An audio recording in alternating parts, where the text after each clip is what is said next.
The All Blacks managed to get themselves the first win of their November internationals, but it has come at a cost. 2 Barretts out for the upcoming match up against the Scottish. Now at this stage there are no specified dates as to when players will be back, but through this video we'll be looking at what the injuries are and then also who could fill in those roles for this current All Black squad. But jumping straight into it, the captain will not be there for the match up against Scotland. Scott Barrett injured early on in the match up against the Irish. It has been confirmed that it was a cut on his leg. He did end up with 12 stitches just below his knee, and he will not be playing in the game up against Scotland. Now, up against England, it is yet to be confirmed, but it does mean that the All Blacks, they'll need a new captain, and for that role, it will be Ardie Savea, a man who has had that vice-captaincy under Scott Barrett alongside Jordie Barrett, who is also injured at this point in time. So Ardie gets that captaincy. I'm not sure if they'll go for co-captains underneath Savea, but honestly, the way that he captains the side, you don't normally need those vice-captains in there as well. But there has been an update in terms of the All Black squad, and that is that Josh Beehre,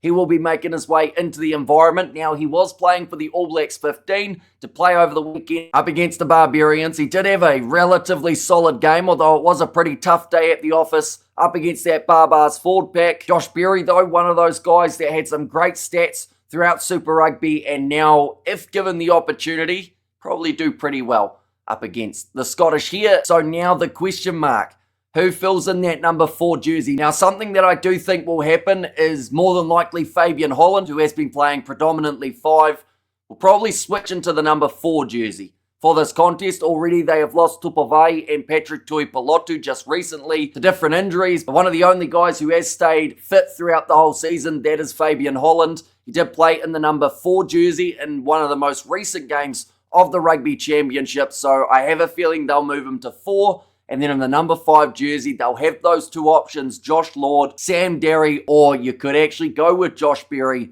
you want to throw something different in the mix as well. So, of course, I do want to know who you guys would select in your All Blacks locking duo. For me, personally, at the moment, I'd probably go Fabian Holland 4, Sam Derry 5. Although, to his credit, we did actually see Josh Lord do pretty nicely off the bench in the match up against the Irish. So there is a chance that Scott Robertson would go with the Holland and Josh Lord combination, but I do think a lot of people want to see Sam Derry after the great NPC season that he had for Canterbury. But that is the first of the 2 injury updates that the All Blacks did supply. The second one is for another Barrett, and this time it is Jordie. Did suffer that injury in the first half as well up against Ireland. Now, the first initial reaction was not good for Jordie Barrett. He was down for a long time, looked like he was in a ton of pain, and then they tried to strap him up and get him to play on throughout the match, although I think that was more so Jordie Barrett trying to keep out there for that little bit longer. Eventually, they ended up switching him off. Tupaia moved to 12,